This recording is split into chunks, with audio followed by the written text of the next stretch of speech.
이번 시간은 10번부터 함께 보도록 하겠습니다. 입지규제 제소구역입니다. 원래 얘가 2019년 12월 말에 폐지될 제도였는데 이게 수명이 연장되었습니다. 그래서 얘를 한번 함께 보십니다. 답은 1번입니다. 끝에 없다란 말 보게 되면 19은 틀렸다. 우선 우리가 잠깐 이해하실 것은 입지규제 제소구역을 지정할 수 있는 대상은 도심, 부도심, 그리고 생활권의 중심지가 입지규제 제소구역의 지정 대상이고, 주거지역이나 공업지역으로 노후 불량 건축물이 밀집한 지역을 입지규제 제소구역으로 지정할 수 있습니다. 그리고 3개 이상의 대중교통 결절지로부터 반경 1km 이내 지역을 입지규제 제소구역으로 지정할 수 있으며, 서울역 같은 역사 중심지 중요 시설 기준으로 입지규제 제소구역을 지정할 수 있다는 것 구분해 놓습니다. 그래서 1번에 노후 불량 건축물이 밀집한 주거지역 또는 공업지역은 입지규제 제소구역으로 지정할 수 있다. 상업지역이 대상이 아닙니다. 주거지역, 공업지역. 입지규제 제소구역 지정하게 되면 향후 상업적으로 바뀔 상황입니다. 상업지역의 대상이 아니라 어디? 주거지역과 공업지역이 그 대상이라는 것 눈에 익혀놓습니다. 2번 그냥 지나가시고 3번입니다. 관계 행정기관과의 협의 절차 거쳐 입지규제 제소구역을 결정하도록 돼 있는데, 그 협의기간이 원래 다 30일이거든요. 여기만 신속하게 처리를 하고 며칠? 10일이라는 것 확인해 놓습니다. 우리가 기본적으로 이해하실 것은 도심이나 부도심, 주거적, 주거적, 공업적으로 노후 불량 건축물이 밀집한 지역은 다 어디입니까? 도시 지역이기 때문에 관계 행정기관과의 협의는 농지나 보존할 만한 산지가 있을 때 협의 절차를 신중히 처리하지만, 입지규제 제소구역 지정 대상은 웬만하면 다 개발된 곳이거든요. 보존할 만한 농지, 산지 있다 없다? 없기 때문에 협의 기간을 며칠로? 10일로 정해 놓게 됩니다. 다른 경우는 다 30일이지만 여기만 10일이라는 것 눈에 익혀놓습니다. 그리고 4번입니다. 다른 법률에서 도시군 관리계획의 결정을 의제하고 있는 경우에도 이 법에 따르지 아니하고 입지규제 제소구역 등을 결정할 수 없다. 얘는 없다 나오지만 옳은 주문입니다. 하나 이해하실 것은 국토계획법과 다른 법률을 비교하게 되면 다른 법률은 특별법입니다.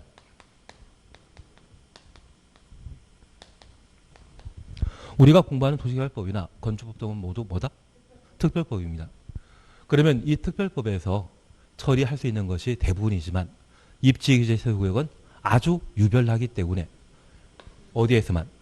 국토계획법에서만 지정할 수 있다는 것을 구분해 놓습니다. 그런 의미로서 4번에 관한 지문을 파악해 주시는 게 필요합니다. 취지 조금 이해하시겠습니까? 그래서 입지규제 제소구역 지정은 다른 법률에서는 지정할 수 있다 없다? 절대 없고 국토법에서만 가능하다라는 것 확인해 놓습니다. 그리고 입지규제 제소구역 지정된 지역은 건축법상 특별건축구역으로 지정된 것으로 본다. 대규모 개발 사업이 예정되어 있기 때문에 특별건축구역으로 의제하게 됩니다. 그래서 항상 우리 봐주실 것은 3번 협의기간은 며칠? 10일이라는 것 확인해 놓으시고, 5번 특별건축구역으로 의제된다라는 것 파악해 놓습니다. 그리고 1번은 최근 우리 기출문제에 출제된 지문입니다. 29회 때 기출문제이거든요. 대상에 대해서는 지정한 적이 있는데, 우리 꼭 기억하실 것, 노후 불량 건물이 밀집한 어디? 주거지역, 공업지역이 그 대상이라는 것 기억하시고, 대중교통 결절지 몇 개? 3개 이상, 반경 1km 이내입니다. 그래서 얘는 지구 단위 계획구역의 지정 대상과 같은 요건입니다. 입지규제 제소구역은 지구 단위 계획 10개를 묶어 한 번에 개발하는 그런 사업으로 이해해 놓습니다. 지구 단위 계획과 입지규제 제소구역 계획은 성격 같습니다. 규모는 누가 크다? 입지규제 제소구역이 더 크다. 그렇게만 구분해 놓습니다. 답을 1번으로 해놓습니다. 11번입니다. 개발행 허가에 관한 설명을 드린 것 찾도록 되어 있는데 답은 1번입니다.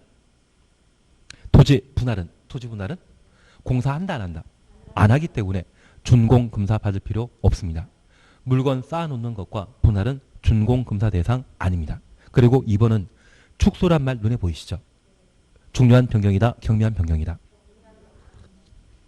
그래서 허가 받을 필요 없이 그냥 통지하고 끝나게 됩니다.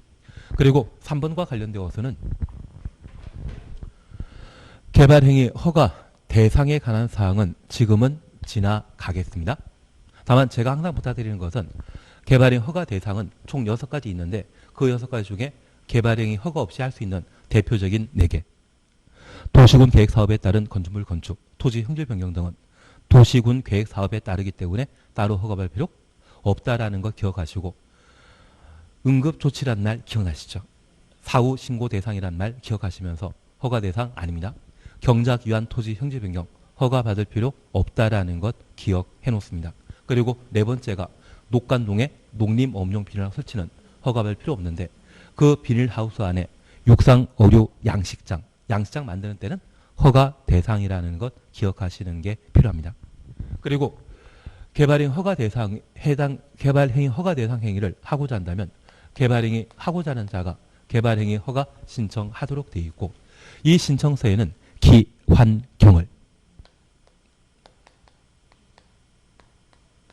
기환경에 대한 계획서를 포함해야 됩니다. 개발도 관리구역에는 기반시설 설치, 용지 확보에 관한 계획서를 제출할 필요 없다라는 것 기억해 놓으시고, 이러한 개발행위 허가 신청하면 15일 이내 허가 여부를 결정하게 되는데,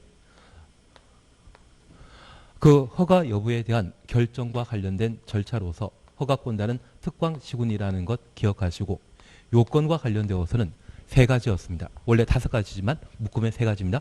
먼저 요건. 작아야 되죠. 무엇 미만이란 말 기억해 주시는 게 일이시고, 도시군 관리 계획에 부합해야 됩니다. 그리고 3번째가 기환경이었습니다. 그런데 이런 허가를 하고자 할 때 의견 청취를 하도록 되어 있는데, 이런 의견 청취에는 주민 의견 청취 있다 없다. 내 집 만드는데 동네 사람들 의견 들을 필요 없거든요. 주민 의견 청취는 받을 필요 없지만 특별히 도시군 계획 사업과 관계된 경우에는 누구? 시행자 의견 들어야 되고, 그리고 조건부 허가하고자 한다면 누구? 신청한 자의 의견 들어야 되며, 3번째 공공시설 귀속이란 말 기억나시겠습니까? 그때는 누구?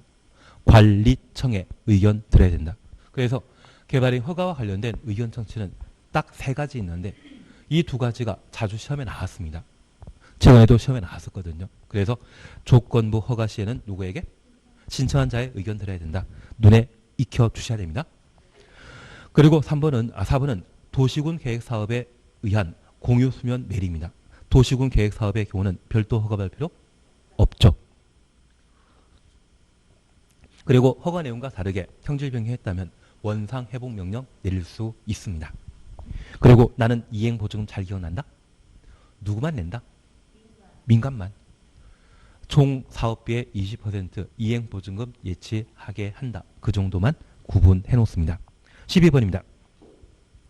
틀린 거 찾도록 되어 있는데 답은 2번입니다. 기지개는 기반시설 부담구역, 지구 단위 계획구역 등은 개발의 행위 허가 제한 지역으로 지정할 수 있고, 기간 연장하고자 한다면 도시계획위원회 심의 없이, 심의 거치지 않고 1회 2년 범위 내 기간 연장할 수 있죠. 그래서 2번은 도시계획위원회 심의 거친다. 이 말 자체가 틀린 것으로 파악해 주셔야 됩니다. 그리고 1번은 기반시설 부담구역 지정 대상에 관한 사항으로 인구 증가율, 개발행 허가 건수 20% 이상이라는 말 기억나시고, 행위 제한이 완화되거나 해제되게 되면 기반시설 부담구역 지정 하여야 한다. 강행 규정이라는 것 눈에 익혀놓습니다. 3번은 기반시설 설치 비용의 부과 대상으로 연면적 200제곱미터 초과는 신축, 증축 행위가 부과 대상이죠. 4번 그냥 지나가시고, 기반시설 부담구역은 충분한 기반시설 설치하기 위해 최소 얼마? 10만 제곱미터 이상이어야 한다. 13번입니다. 도시개발구역 지정에 관한 설명으로 틀린 것 찾도록 되어 있습니다. 답은 1번입니다. 지구 단위 계획에 따라 도시화 사업 시행하기 위해 도시개발구역 지정하는 경우, 지금 도시개발구역 지정이 먼저입니까? 지구 단위 계획이 먼저입니까? 지구 단위 계획이 먼저이죠. 저 지구 단위 계획을 도시군 관리 계획으로 입안 결정하고자 한다면 이미 도시계획위원회 심의 거친 상태입니다. 그에 따라 도시개발구역 지정하는 때는 도시계획위원회 심의 거칠 필요 없다. 의미를 그렇게 부여하셔야 됩니다. 저도 힘든 걸 알고 있습니다. 힘든 걸 알고 있지만 얘는 그런 의미에서 꼭 눈에 익혀주시는 게 필요합니다. 그리고 2번입니다. 도시지역 외 지역은 도시개발구역의 단위 면적은 얼마? 30만. 그래서 우리는 도시개발구역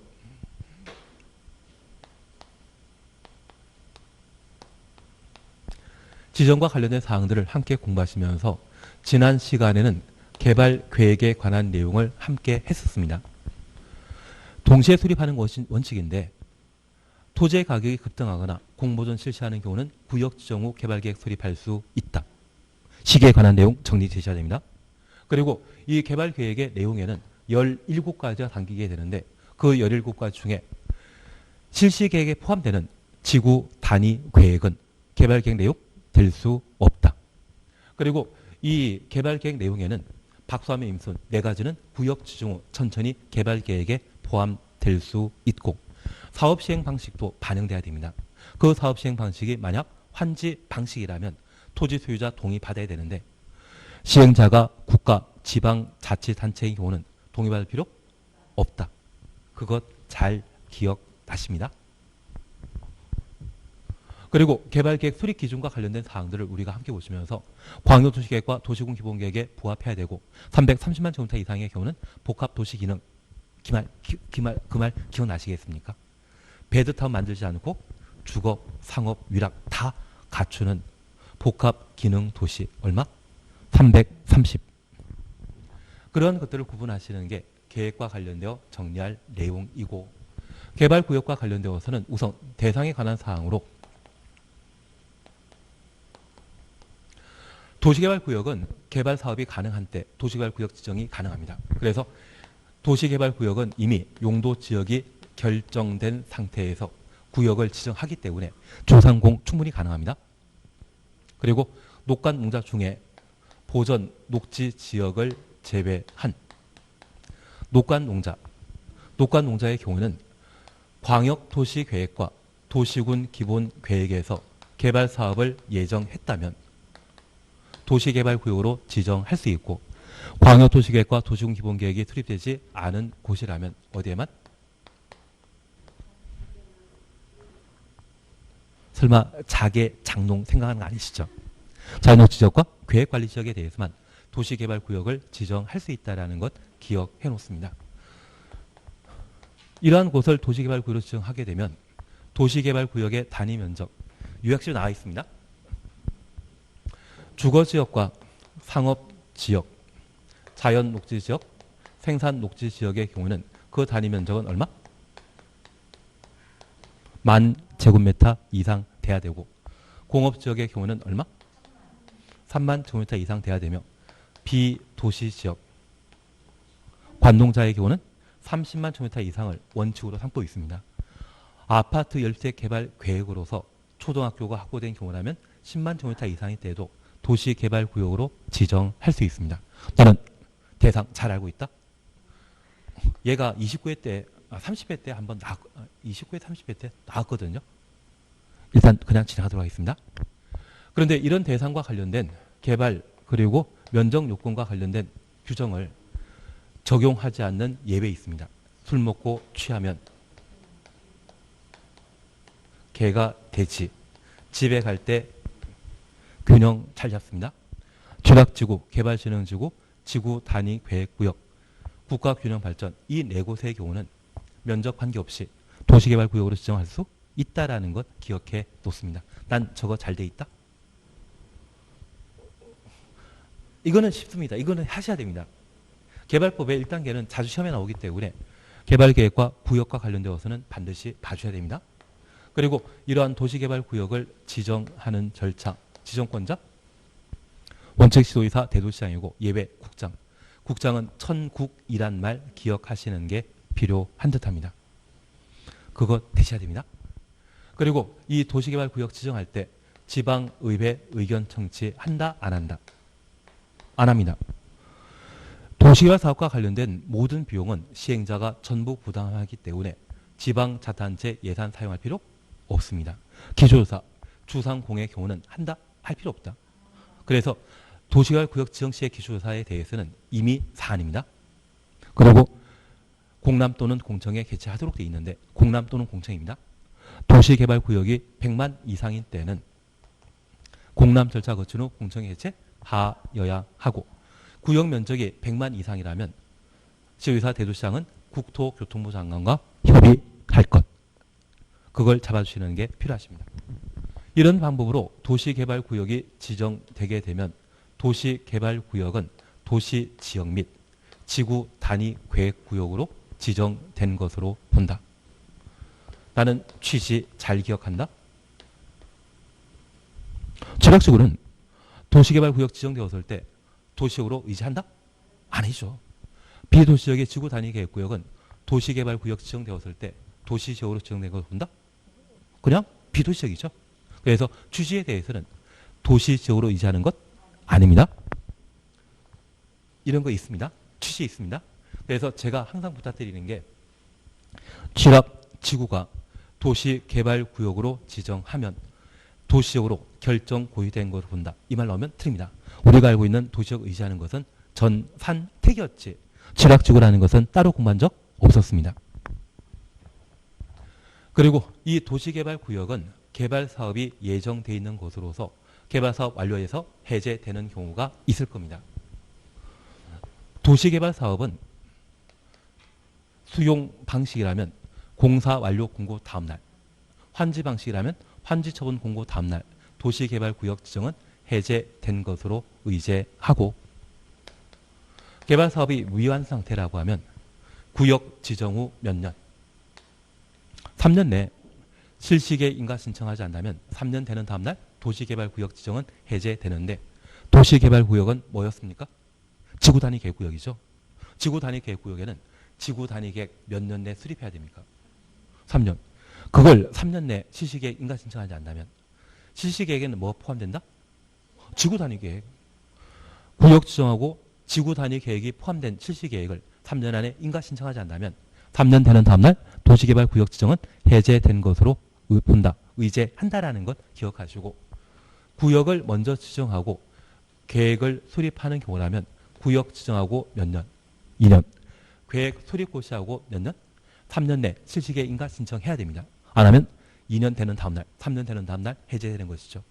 구역 면적이 330만 이상이라면 2년, 3년이 몇 년으로? 5년으로 기간 조정되죠. 1단계를 하셔야 됩니다. 그리고 시행자 파트에서는 제가 항상 이야기 드리는 게 지병동이란 말과 일실 이착이란 말, 대행, 위탁, 신탁이란 말 정리해 주시는 게 필요하시고 조합과 관련되어서는 워낙 뻔합니다.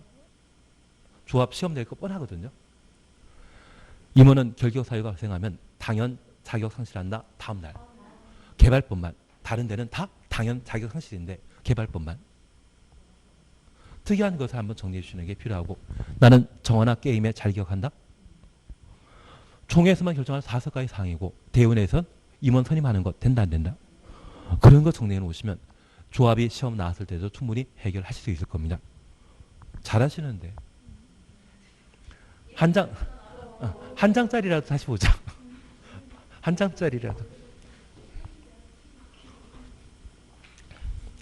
지금 하고 있는 거 잘하시고 있는 겁니다. 엄청나게 잘하시고 있습니다. 하는 대로만 쭉 하시면 됩니다. 갑자기 다시 돌아가도록 하겠습니다. 그래서 우리 13번 하고 있는 중이시죠? 이번은 면적 요건에 관한 사항을 정리해 주는 게 목적이었습니다. 그리고 3번 광역도시계획 또는 도시군 기본계획 수립되지 아니한 지역, 수립되지 아니한 이 말 보면 자개만 도시개발구역으로 지정할 수 있고 100만 2번 나야 되지 않습니까? 공람 절차 거친 후 공청회 100만 국토교통부 장관과 협의할 것. 그리고 5번 분할 결합이란 말 각각 추천오시는데 분할하면 각각 만 이상 돼야 되죠. 결합하면 하나 이상이 10,000제곱미터 이상일 것. 기억나는 걸로 알고 있겠습니다. 그래서 답을 1번으로. 나는 13번 맞췄다? 맞추셨죠? 알겠습니다. 이번 거는 그냥 예방주사를 해가십시오. 4번 중에 가끔 어려운 게 또 있어야 되고. 예, 14번입니다. 구역지정 개발계획 포함될 수 있는 사항 찾도록 돼 있는데 나는 박사하면 임선 기억난다? 그러면 답은 3번이겠는데요. 그래서 순환개발 등의 단계적 사업 추진 이 말 보게 되면 3번이 구역지정 개발계획에 포함될 내용이 되게 될 겁니다. 15번입니다. 우리 공부하실 거죠? 틀린 문제만큼은 정답뿐만이 아니라 다른 지문들도 한번 읽어보시면서 저 이 지문 그냥 흐트로 하는 게 아니라 시험에 자주 나오는 것들 위주로 잘 집어넣으려고 했거든요. 전 문제 만드는데 한 문제 가끔 1시간 넘게 걸리는 경우가 있습니다. 왜냐면 오지순자 중에 의미 있는 걸 봐야 되지 의미 없는 거는 좀 도움이 안 된다 생각하다 보니까 좀 어렵게 문제 만들 때 있거든요. 그래서 제 성의가 괘씸해서라도 틀린 문제만큼은 한번 체크해 주시는 게 필요하십니다. 15번입니다. 조합에 관한 설명으로 옳은 것 찾도록 되어 있습니다. 답은 4번입니다. 개발계획 변경. 개발계획 변경 가로해 놓습니다. 정원아 게임해. 기억은 나는데 그게 어디에 쓰는 건지 잘 모른다? 15번의 답 4번. 개발계획 변경은 총회 권한을 대의원회가 대행할 수 없다. 이 말은 총회에서만 결정한다는 의미이지 대의원회에서는 처리 못한다. 그런 의미로 파악해 놓습니다. 1번입니다. 조합 설립 인가권자는 시, 군, 구청장이 아니라 지정권자입니다. 대신 정비사업조합이나 주택법의 주택조합은 시, 군, 구청장이 인가권자인데 개발법의 조합 설립 인가권자는 누구? 지정권자.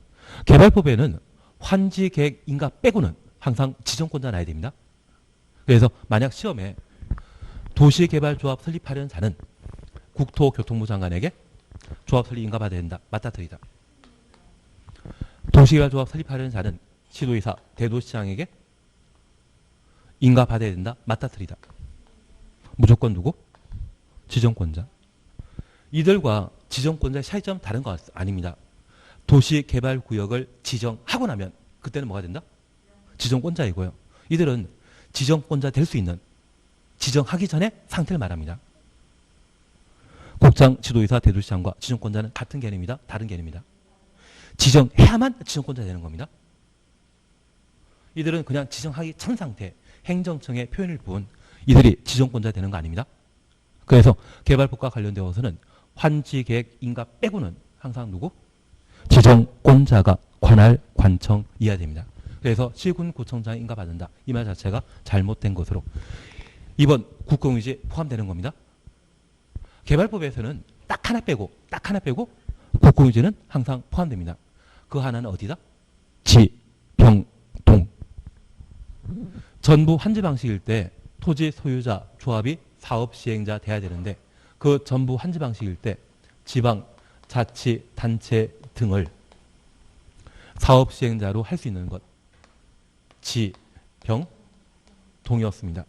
여기 동의는 국공유 제외한 면적 2분의 1, 총수 2분의 1. 원래 개발법의 동의 기준은 면적 3분의 2, 총수 2분의 1인데 지, 병, 동만큼은 면적 2분의 1, 총수 2분의 1입니다. 그때만 국공유지 제외하고 나머지는 다 개발법에서는 국공유지 포함시키는 것이죠. 우리 국토계획법의 도시군관리계획 위반 제한 시에는 국공유지 제외시킵니다. 도시군 계획설 부지에 도시군 계획설 사업의 시행자를 행정청 아닌 자를 지정하고자 할 때 민간의 경우에는 토지 소유자 동의 받아야 되거든요. 그때 국공유지 포함한다, 제외한다. 국토계획법은 항상 제외. 개발법에서는 항상 포함. 딱 하나. 지병동만 국공유지 제외시킨다라는 것 구분해 놓습니다. 나는 일시일착도 들어본 적 있다? 다 아시는데요. 예, 어디가 어딘지 모르지만 하여튼 아는 걸로 일단 아는 걸로. 그래서 2번은 국공유지 포함하는 겁니다. 제란 말 자체가 잘못된 것으로. 3번 주된 사무소 지지 변경. 변경 인가받아야 됩니까? 신고해야 되는 겁니까? 이거 잘 아시는데요. 고객에게 시험에 나야 되겠습니다. 도시발 사업과 관련되어 조합은 처음에는 초창기에 거창한데 한번 차리는데 시간 지나다 보면 사업 제대로 안 되거든요. 사람들이 경비 내겠습니까? 안 내겠습니까? 안 내다 보니 규모 줄여야 되거든요. 쉽게 움직일 수 있도록 주된 사무소지 변경은 변경 신고 대상이라는 것 확인해 놓습니다. 그리고 5번입니다. 그날부터 자격 상실합니까? 다음날 상실합니까? 다음날. 그래서 조합 임원이 파산 선고받게 되면 파산 선고 받은 날 자격 상실한다. 다음날 상실한다. 다음날. 16번입니다. 그래서 15번은 답을 4번으로 16번 답 1번입니다. 전부 환지 방식일 때 지방자치단체 등을 사업시행자로 지정할 수 있는 것. 나는 지평동 기억난다? 그래서 소유자나 조합이 개발계획 수립 고시한 날부터 1년 내 사업시행자 지정 신청하지 아니한 경우 지정 동일해 놓습니다. 그리고 2, 3, 4, 5는 시행자 변경 사유입니다. 2, 3, 4, 5는 시행자 변경 사유인데 우선 5번에 도시개발구역 지정 후 1년 내 실시계 인가 신청하지 아니한 경우 1실이죠. 그리고 3번에 실시계 인가 받은 후 2년 내 사업에 착수하지 아니한 경우 2착입니다. 그래서 1실 2착, 2, 3, 4는 시행자 변경 사유가 되게 됩니다. 17번입니다. 수용 사용 방식에 관한 설명 드린 것 찾도록 되어 있는데 답은 5번입니다. 지방자치단체라도 시행자면 토지상환채권 발행할 수 있습니다. 지방자치단체를 제외한 시행자는 채권 발행할 수 없다. 없다란 말 나오게 되면 그 자체가 틀린 것으로. 그런데 우리 1번은 3분의 1이라는 거 기억나시죠? 원형지은 세 글자이니까. 그리고 2번 조성토지의 가격평가는 감정가격으로 한다. 이 말 눈에 익혀놓습니다. 그런데 우리가 잠깐 이해하실 것이 있습니다. 첫 번째, 개발사업은 수용방식과 환지 방식으로 이루어지는데 이 수용방식과 관련되어서는 첫 번째, 수용과 관련된 절차로서 도시개발법상 토지를 강제 수용할 수 있는 시점은 요건은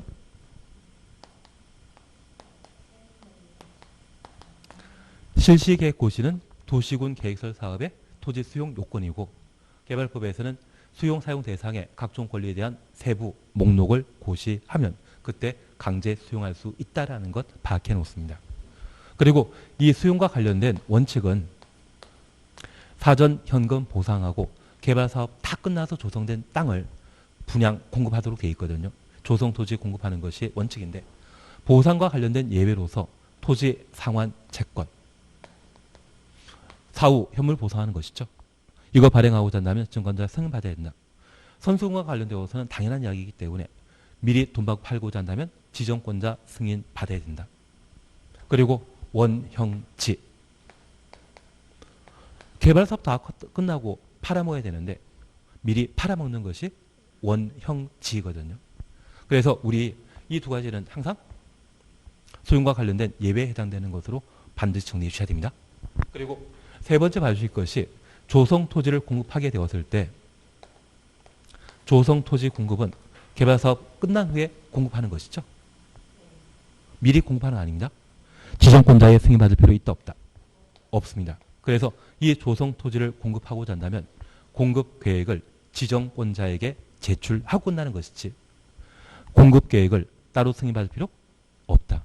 그리고 이 조성토지 공급 가격과 관련되어서는 감정평가 가격으로 결정하도록 되어 있습니다. 다만 환지 방식의 경우에도 개발사업 다 끝나면 조성된 토지를 공급하게 되거든요. 환지 방식에는 감정평가업자가 감정평가한 후에 토지 소유자 참여하게 되는 토지평가 협의회 심의 거쳐 조성토지의 가격을 결정하도록 되어 있습니다. 그래서 토지평가 협의회는 어디에만 나온다? 환지 방식에 나오는 것이지 소용 방식에 나오는 기구가 아니라는 것을 꼭 잡아주시는 게 필요합니다. 나는 들어본 적 있고 되십니다. 그리고 두 번째입니다. 그리고 조성토지 공급 방법과 관련되어서는 원칙, 경쟁, 입찰 방법이고 예외, 추첨과 수의계약 가능한데 여기 수의계약은 토지 상환 채권 자에게 조성토지 공급하는 데는 수의계약입니다. 여기 추첨과 관련되어 우리 공공택지로 사용하는 것, 국민택 용지로 건설하는 것, 국민택 용지로 사용하는 것, 그리고 공장 부지 330제곱미터 이하의 단독택 용지 이 네 가지 공급할 때는 무엇을 할 수 있다? 추첨, 공공택지, 국민택 건설 용지, 공장 용지, 330m 이하의 단독택 용지 이 네 가지를 공급하고자 한다면 그때는 무엇으로? 추첨으로. 그래서 우리 신도시 같은 데 보면 단독택 타운하우스 비슷하게 만들어지는 곳 있지 않습니까? 저 오다 보니까 보이던데요. 그 단독택 용지가 330제곱미터 이하라고 하면 그때는 어떤 방식으로? 추첨 방식으로 공급한다라는 것 파악해 주시는 게 필요합니다. 그래서 제가 부탁드리는 것은 수용 방식이기 때문에 조성토지의 가격 평가는 감정 가격으로 한다. 이 말 가능한 것이고 환지 방식이라면 토지평가협의회 심의 거쳐 결정하는 겁니다. 나는 그 정도는 잘 알고 있다. 3번 세부문호 고시라는 것 눈에 보이시죠? 그리고 4번 국민택 규모 이하의 주택건설용지, 공공택지 330 이하의 단독택용지, 공장용지, 추첨 눈에 보이시죠? 그러시면 충분하십니다. 그리고 이제 토지상환 채권에 관한 사항 하나만 더 이야기 드리는데 발행 규모는 조성 예정인 대지 또는 건축물의 얼마? 2분의 1. 원형지는 3분의 1. 예, 다음 문제 함께 보십니다. 환지 방식의 사업 시행에 관한 설명으로 틀린 것 찾도록 되어 있습니다. 바로 3번 확인하십니다. 임차권자 존재한다면 임차권자의 동의 받아야 되죠. 나는 민법 공부하시면서 사용, 수익, 처분과 관련된 재산권 행사의 권능 사용 수익권이 중요한 것입니까? 처분권이 중요한 것입니까? 사용 수익권이. 그래서 임차인이 존재한다면 임차권자의 동의 받은 때만 환지 부정 신청할 수 있죠. 그래서 답을 3으로 해놓습니다. 다만 우리가 잠깐 확인하실 것이 바로 4번입니다. 행정상, 재판상 처분으로 전속이란 말 찾으셨죠. 이 말 붙어 있으면 환지 처분 영향 있다 없다? 없다. 나는 행정상 재판 처분으로 전속이란 말을 충분히 이해하고 있다. 압류 처분입니까? 세금 체납해서 압류 걸린 처분입니까? 행정관할구역 설정입니까? 행정관할구역 설정. 1동과 2동 행정관할구역이 환지에 설정되어 있는데 그 종전토지에 설정되어 있는데 환지 받았다고 시와 시의 경계가 함께 이전되어서는 안 되죠. 돈과 관련된 경제적 처분에 대해서는 전속이란 말 붙여주는 거 아닙니다.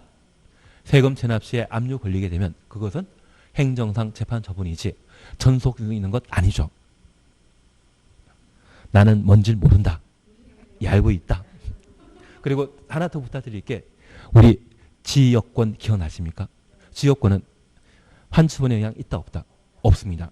다만 행사할 이익 없을 때, 행사할 이익 없을 때는 소멸한다라는 것 기억합니다. 소멸하게 되면 언제 소멸한다? 환치분 공관 날입니까? 다음 날입니까? 날. 환치분 공관 날 종료하는 때 모든 권리 소멸하고 다음 날에는 새로운 권리가 발생한다라는 것 기억해 주시는 게 필요합니다. 그래서 4번과 관련되어서는 행정상 재판상 처분이란 말 보게 되면 꼭 뭐 봐야 된다? 전속. 그리고 지역권과 관련되어서는 종전토지에 존속하는 것이 원칙입니다.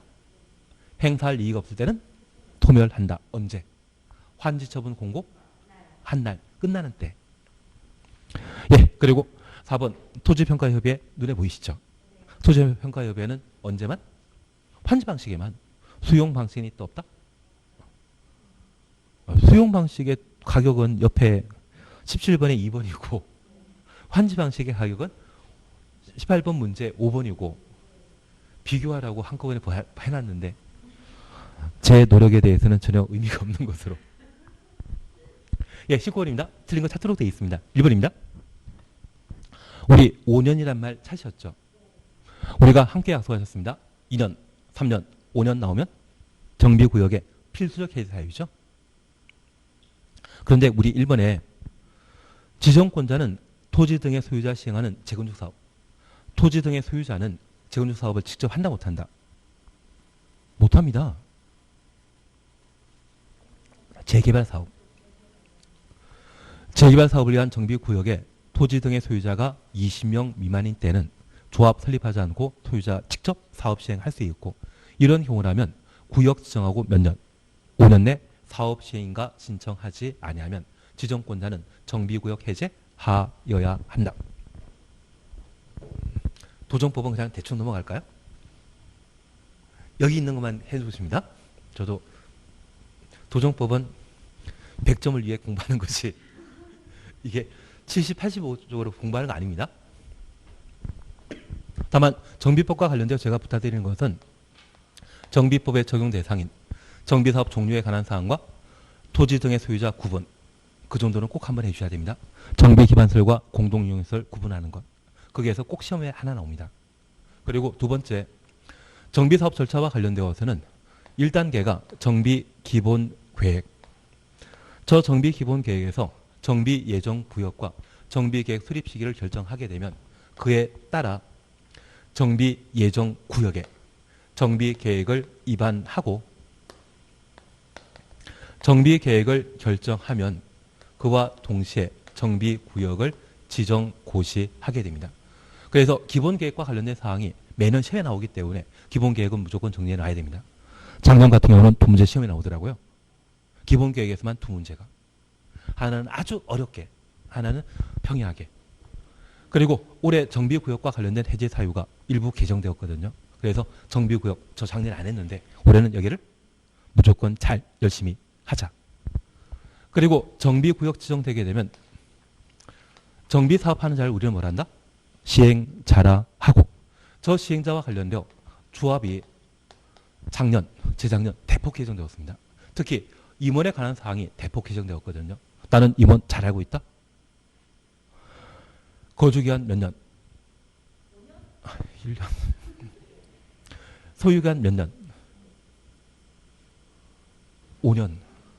거주기간은 선임을 기준으로 최근 3년 사이에 1년 이상 거주한 자, 정비구역 안에 토지 또는 건축물을 5년에서 요약집에 나와 있습니다. 세법 공부하기, 세법도 기준이십니까? 세법도 그렇게 안 씁니까?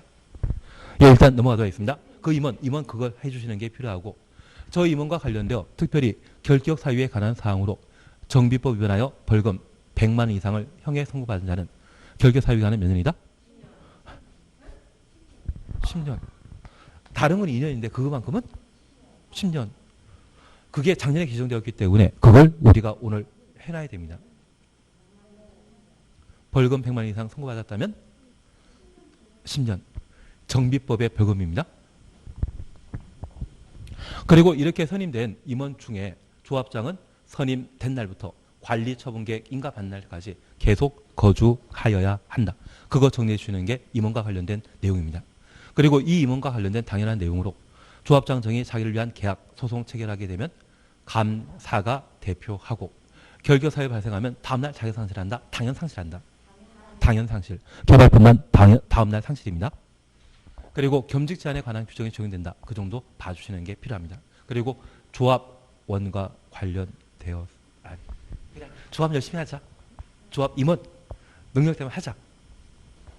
근데 이거는 해주시는 게 그래도 출제 가능하기 때문에 해주셔야 됩니다. 그리고 이 사업 시행자는 정비 사업을 시행하기 위해 사업 시행 계획 인가 받고 3단계로 관리 처분 계획을 수립하고 지장 군수등의 인가 받음으로써 정비 사업을 시행하는데, 저 관리 처분 계획 인가 받은 때만 정비 구역 안에 건축물을 마을 수 있다?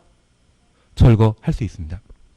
그리고 공사 완료되면 공사 완료 절차 거쳐 이전 고시 다음날 정비구역은 해제된 것으로 봅니다. 그런데 우리 하나 기억할 게 있습니다. 관리처분 계획은 이전 고시 다음날 정비구역 해제되거든요. 환지 방식으로 사업하게 되면 언제? 준공 인가 고시 다음날. 그래서 제가 부탁드리는 것은 이 정비구역은 해제에 관한 사항으로 개발사업 완료해서 해제되는 것과 개발사업 미완 상태에서 해제되는 경우가 있습니다. 통상적인 경우는 언제? 준공인가 고시 다음날. 관리처분계획은 이전고시 다음날. 정비구역 해제된 것을 본다. 지난주 이거 열심히 했거든요. 지난주 열심히 했거든요. 저. 예, 그런 거 있습니다. 그리고 반드시 해제하는 것과 임의적으로 해제하는 것으로서 2년, 3년, 5년. 그래서 구역 지정하고 2년 내 추진위에 승인 신청하지 않거나 추진위원회가 2년 내 조합 설립 인가 신청하지 아니한 때 조합이 3년 안에 사업 시행 인가 신청하지 않으면 정비구역 해제 하여야 한다. SH공사나 LH공사가 개입하는 공공지원 방식으로 정비사업 하게 되면 추진위원회 건너뛰는 것이죠. 4년에서 한 단계 빠지면 3년. 정비구역 지정 고시 후 공공지원 형태로 정비사업 시행하게 되면 3년 내 조합 설립 인가 신청하지 않은 때 정비구역 해제 하여야 한다. 정비 예정구역 3년입니다. 그리고 재개발 사업을 소유자 직접 시행하는 경우에는 구역 지정하면 몇 년? 5년 내 사업 시행가 신청하지 않으면 정비구역 해제 하여야 한다. 그리고 추진위원회 구성되기 전이라면 정비구역 안에 토지등의 소유자 얼마? 30% 이상이 동의하여 요청하면 사업 시행 인가 전이라고 하면 정비구역 안에 토지등의 소유자 얼마? 과반수가 동의 요청하면 해제할 수 있다. 그리고 이 해제 절차와 관련되어 주민 공람 절차가 거쳐야 되죠. 원래 공람은 14일이지만 딱 3가지만 공람 기간이 30일짜리가 있었습니다. 정비계획 위반할 때, 정비구역 해제할 때, 관리처분계획 수립할 때 그 3가지만큼은 공람 기간이 알고 있다? 지금 들었다. 계속 들어본다. 앞으로 계속 볼 것입니다. 저 3가지만 공람 기간이 30일이라는 것 기억하시고 이런 방법으로 정비구역이 해제되게 되면 조합 설립 인가는 취소된 것을 본다. 완성했다면 조합 존속에 영향 없다. 얘는 조합 살아있는 것이고 얘는 조합 없어지는 겁니다. 그 차이만 명확하게 구분하시는 게 올해 개정된 내용을 우리 시험에 나올 겁니다. 이렇게 노력했는데 시험 안 나오면 우리 마음 상하시는 거죠. 올해 꼭 시험 나온다. 별로 동의하기 쉽진 않다. 예, 답은 1번입니다. 재건축이 아니라 재개발 사업이라 돼야 됩니다. 토지 소유자가 시행하는 재건축 사업이 아니라 재개발 사업으로 5년 안에 사업 시행가 신청하지 아니한 경우 정비구역 해제 하여야 한다. 이번 공람 기간은 며칠? 30일.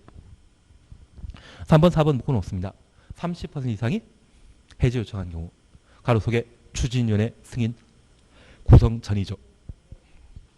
5번 과반수란 말 보이시죠?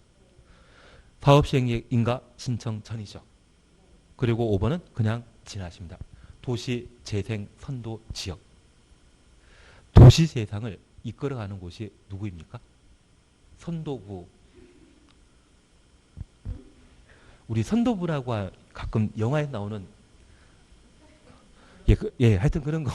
그게 도시 재생 선도 지역으로 국장이 지정할 수 있는데 그 자에게 요청한다. 20번입니다. 정비구역 등에 관한 설명으로 틀린 거 찾도록 되어 있습니다. 답은 2번입니다. 정비계획 수립하여 주민에게 서면으로 통보한 후 주민 설명하고 주민에게 공람하면 공람 기간은 며칠? 30일. 그래서 답을 2번으로. 1번 정비구역 지정권자는 특광시군이라는 것 눈에 익혀놓습니다. 도지사가 정비구역 지정하는 것이 아니라 누구? 특광시군이 정비구역 지정할 수 있다. 나머지는 그냥 지나가겠습니다. 21번입니다. 정비사업 시행에 관한 설명을 틀린 것 찾도록 되어 있는데 답은 2번입니다. 재개발 사업은 관리처분 계획 또는 환지 방식으로 사업하는 것이지 혼용은 허용되지 않습니다. 혼용 방식은 주거 환경 개선 사업에만 적용됩니다. 그래서 재개발 사업은 100% 관리처분 계획, 100% 환지 방식으로 시행하고 혼용된다 안 된다? 안 된다. 그리고 3번 재건축과 관련되어서는 오피스텔이라는 말 눈에 익혀놓습니다. 오피스텔이라는 말 눈에 익혀두자. 그런데 오피스텔 건설할 수 있는 용도지역은 어디? 준주거지역 또는 상업지역. 오피스텔로 공급할 수 있는 규모는 전체 연면적이 얼마? 30% 이하. 100분의 30 이하. 30% 이하입니다. 이하. 그리고 4번 그냥 건너뛰시고요. 4번은 그냥 건너뛰시고 5번 그냥 건너뛰자. 저도 4번, 5번 해놓고 나서 근데 이게 가끔 시험에 나옵니다. 이게 잘 나오는 질문인데 여기까지 해서 내가 꼭 100점 맞아야 될까? 그 생각하기 때문에 4번, 5번은 일단 그냥 지나가자. 해놨긴 해놨지만 그냥 그렇게 생각해 주십시오. 예, 22번만 보고 쉬었다 하실 겁니다. 1번입니다. 조합은 정비구역에 위치한 건축물 또는 토지를 몇 년 이상 소유하고 있는 자를 임원으로 둔다. 아까 했는데 거주기간은 1년, 소유기간은 5년. 예, 그래서 우리 조합 임원 자격과 관련되어서는 이렇게 공부하셨습니다. 그렇죠. 그래서 제가 이렇게 말씀드렸습니다. 임원 선임일 기준으로 최근 3년 사이에 1년 이상 거주하거나 정비구역 안에 건축물 또는 토지를 5년 이상 소유한 자. 1, 3, 5 나옵니다. 3은 선임일 기준으로 최근 3년 사이에 거주기간 몇 년? 1년. 소유기간은 5년. 그래서 1, 3, 5가 한 번에 나오기 때문에 소유기간은 3년 나오면 안 됩니다. 소유기간은 몇 년? 5년으로. 1, 3, 5가 조합 임원과 관련된 사안이 됩니다. 2번 그냥 지나가시고 3번 벌금 100만 원 이 법 위반하여 벌금 100만 원 이상 형을 선고한 자는 몇 년? 10년 지나지 않은 자는 임원 될 수 없다. 그리고 4번은 조합원 지위 변경에 관한 사안이죠. 토기과열지구 재건축의 경우는 조합 설립 인가. 재개발은 언제? 관리처분계획. 그래서 우리 이번 정권에는 부동산 전문가들 참 많으시지 않습니까? 가끔 인터넷 이상한 광고 보면 부동산 1타 선생님들이 다 나오시던데 22번에 걸쳐 집값 올려주신 분 김땡땡 장관님 역세권을 우리 집 앞에 만들자. 괜한 이야기 들었습니다. 그중에 대변인 출신으로서 나오셨던 분이 흑석동 재개발 사업에 투자하셔가지고 1년 만에 11억 4천 정도의 차익 벌으신 분 계시거든요. 부동산 전문가이십니다. 근데 그분이 청와대 나오시면서까지 투자하셨던 것은 관리처분 계획 인가 받은 이후에 상가주택 매입하시면 재개발 사업과 관련된 조합원 자격을 인정받지 못하거든요. 그래서 재개발 사업의 기본은 언제?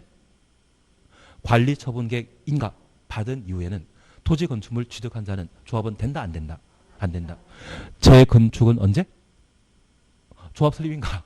재개발은 투기가주의 재건축은 조합 설립 인가. 재개발은 관리처분 계획 인가 이후 토지 건축물 취득한 자는 조합원 될 수 없다. 하여튼 이번 정권에는 부동산 수업에 활용하실 분들이 참 많으십니다. 이분들 보게 되면 꼭 존경해 주십시오. 어떻게 우리 이렇게 따라갈 수 있겠습니까?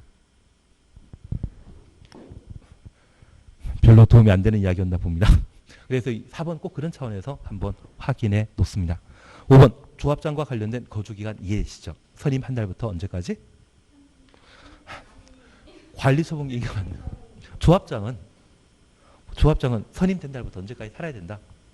관리처분계획 인가까지. 관리처분계획 인가 받게 되면 기존 건물 철거하거든요. 철거된 곳에 살 수 있는 건물 없지 않겠습니까? 나는 정비법은 진짜 포기한다. 대신 문제 나온 건 해 주셔야 됩니다. 저 이거 문제 만드는 거 어렵게 만들었습니다. 시험에 그대로 나오면 맞추셔야 되죠. 쉬었다 하십니다.